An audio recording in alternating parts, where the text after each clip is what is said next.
آج ماہ رمضان مبارک کا اس سال کا آخری جمعۃ المبارکہ ہے،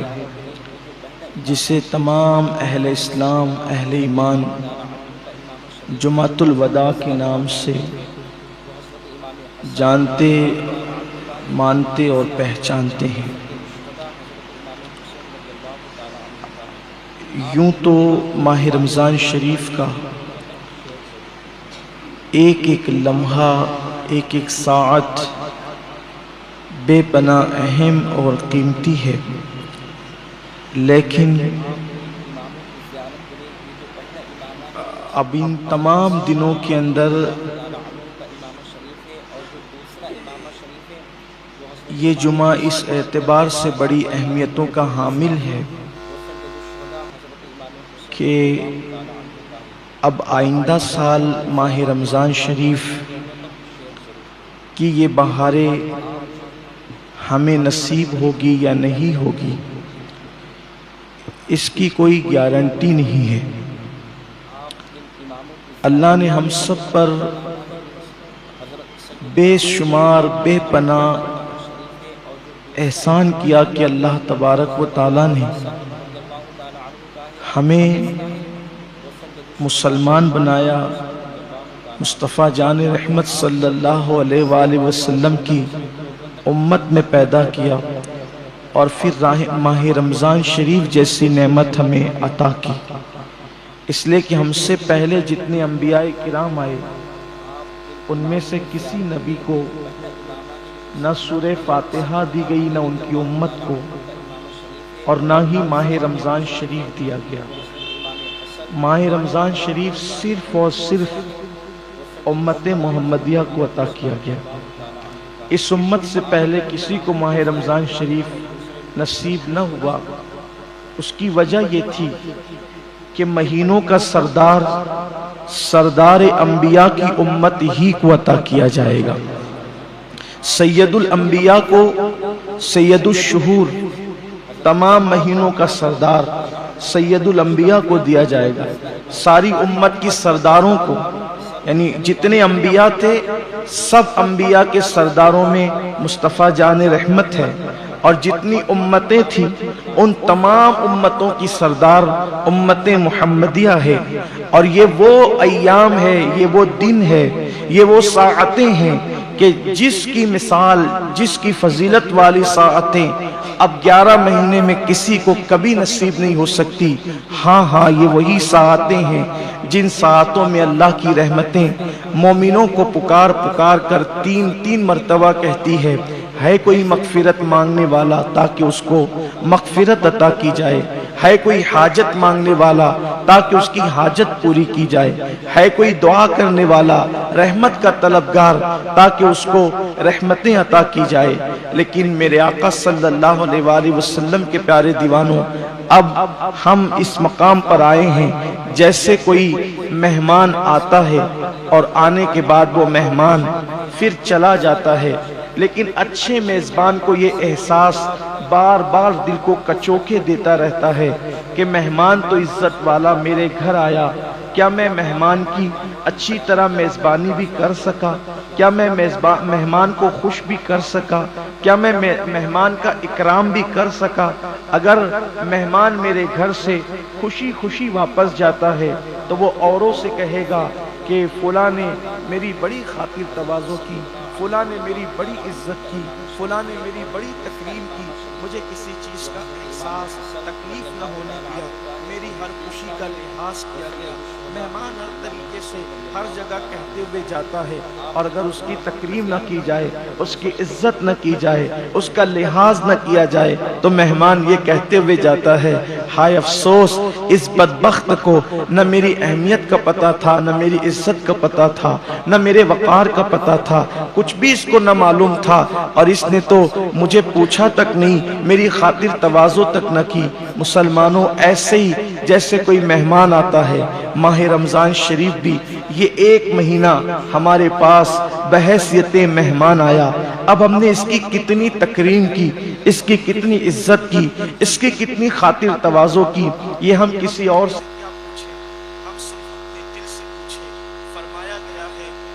ہمارا دل سب سے بڑا مفتی ہے، سب سے بڑا جواب دینے والا ہے۔ ذرا گردن جھکا کر ہم اپنے وجود سے پوچھیں، کیا ہم نے ماہ رمضان شریف کی وہ تکریم کی جو تکریم کرنے کا حق تھا، وہ تعظیم کی جو تعظیم کرنے کا حق تھا، وہ احترام کیا جو احترام کرنے کا حق تھا؟ کیا تقریم کر سکتے تھے ماہ رمضان شریف کی؟ کیا احترام کر سکتے تھے ماہ رمضان شریف کا؟ کیا خاطر تواضع کر سکتے تھے ماہ رمضان شریف کا؟ یہ کوئی کھانا تو کھانے والا مہینہ نہیں ہے، اس کے ہاتھ تو نہیں چھوئے جا سکتے، اس کے لیے احترام سے کھڑا تو نہیں ہوا جا سکتا، پھر اس کی تقریم کیا ہے، اس کا احترام کیا ہے؟ تقریم اور احترام تو بارہا ہمیں بتایا گیا۔ اس مہینے کی تکریم یہ ہے کہ گناہوں کو چھوڑ دیا جائے۔ کیا ہم نے گناہ چھوڑے بھی ہیں؟ کیا ہم نے گناہ چھوڑ دیا تھا ماہ رمضان شریف میں؟ کتنے وہ کم نصیب لوگ تھے جو ماہ رمضان شریف میں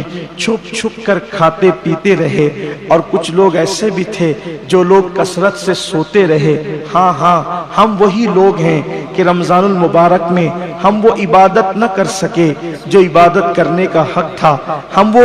اس طریقے سے اللہ کو راضی نہ کر سکے جیسا کہ راضی کرنے کا حق تھا۔ ہم نے تو محفلیں سجائی اور باتوں باتوں کے اندر ہم نے رمضان شریف کو گزارا، کہیں فضول باتوں میں گزارا، کہیں سونے میں گزارا، کہیں پر لوگوں کے ساتھ اٹھ بیٹھ کر کے بکواسوں کے اندر گزارا۔ اب مجھے بتائیں، یہ رمضان شریف جائے گا اور ضرور جائے گا، چند دن میں چلا جائے گا، لیکن یہ جہاں سے آیا تھا وہاں جائے گا۔ ہمارا مہمان جہاں سے آتا ہے وہاں لوٹ جاتا ہے۔ رمضان المبارک اللہ کے حکم سے اللہ کی طرف سے آیا تھا، اور یہ اللہ کی طرف پھر لوٹ جائے گا۔ اللہ کی طرف لوٹ کر یہ ہماری میزبانی کے بارے میں کیا تعریف کرے گا اور کیا شکایت کرے گا؟ اللہ نہ کرے، ہزار بار نہ کرے، اگر ماہ رمضان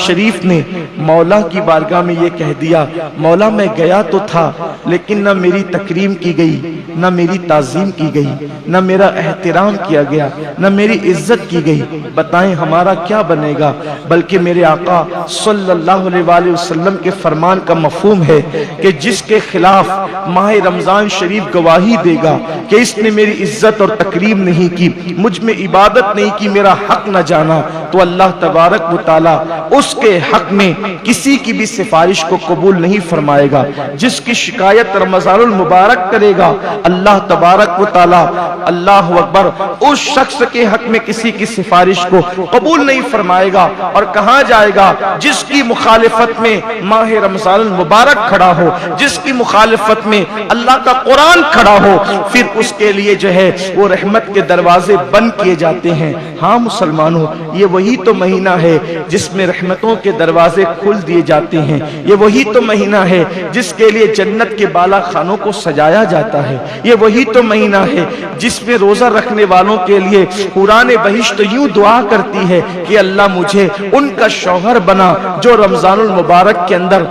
پیاسے رہتے ہیں اور تیری عبادت کرتے ہیں۔ روزہ کون سی عبادت کا نام ہے؟ حضرت سیدی سلیمان دارانی رحمت اللہ تعالیٰ علیہ فرماتے ہیں، ایک مرتبہ میں نے روزہ رکھا سخت گرمی میں، اور میں نے خواب میں دیکھا کہ کوئی کہنے والا کہہ رہا ہے، سلیمان کیا تم اتنے دینار کے عوض یعنی سونے کے سکے کے عوض تم اپنا روزہ بیچ دو گے ہمیں، کہ روزے کا ثواب بیچ دو گے ہمیں؟ حضرت سلیمان دارانی کہتے ہیں، واللہ اگر ایک روزے کے بدلے مجھے پوری دنیا اور اس پوری دنیا کے سوا جو کچھ ہے اگر سب مل جائے تو بھی میں ایک روزے کا صلہ نہیں بیچوں گا، اس لیے کہ میں تو روزے کا صلہ دیدار الہی اللہ کے حسن کا دیدار چاہتا ہوں۔ تو غیب سے ندا آتی ہے سلیمان روزہ رکھتا رہے، اس لیے کہ روزے داروں کو اللہ کا دیدار نصیب ہوگا، اللہ کا دیدار کرایا جائے گا۔ اور اللہ نے فرمایا، اے میرے روزے دار بندو، جو لوگ روزہ نہیں رکھتے ہم ان کو اپنے دیدار سے محروم کریں گے، لیکن جو روزہ رکھتے ہیں ہم ان کو جنت میں جمع کر کے اور ان کو تخت پر بٹھا کر ان کی کمر کے نیچے تکیے دے کر کے پھر اپنے حسن سے پردے ہٹائیں گے، نقاب ہٹائیں گے، اور اس کے بعد ان کو اپنا دیدار نصیب کریں گے۔ اللہ اکبر، ایسے دیکھیں گے لوگ جیسے عید کا چاند آسمانوں میں دیکھتے ہیں، ویسے اپنے اللہ کا بلا تفصیل اپنے رب کا دیدار کریں گے۔ وہ روزے داروں کے لیے خاص ہے، اللہ روزے داروں کو اس کا دیدار نصیب فرمائے گا۔ اللہ نے فرمایا ہر عبادت کا صلہ نیکی ہے، لیکن اللہ تبارک و تعالیٰ کی روزے دار بندہ روزے کا صلہ اللہ تبارک و تعالیٰ نے جنت نہیں رکھی، بلکہ اللہ فرماتا ہے روزہ میرے لیے ہے اور میں ہی اس کی جزا ہوں۔ یعنی روزہ رکھنے کا صلہ دیدار الہی ہے، اللہ کا دیدار ہے۔ لوگ روزے کی اہمیت کو تو سمجھے، لیکن بس آج جمعۃ الوداع کے اندر کچھ زیادہ نہیں کہنا، صرف اتنا کہنا ہے وہ جمعہ جس کے جانے پر آسمان ہوتا ہے،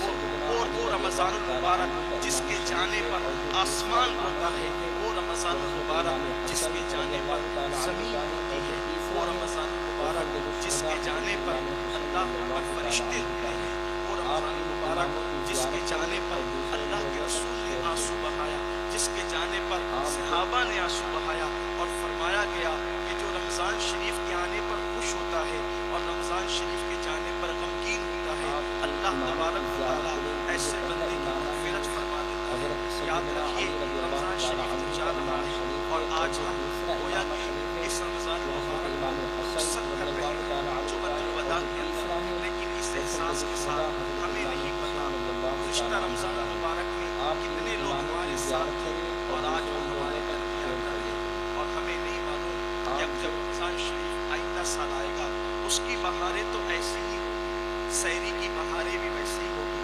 افطار کی بزم بھی ایسے ہی سجے گی،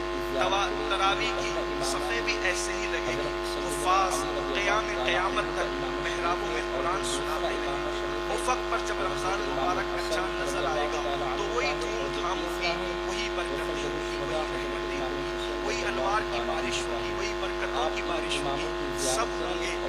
سب کی گارنٹی ہے،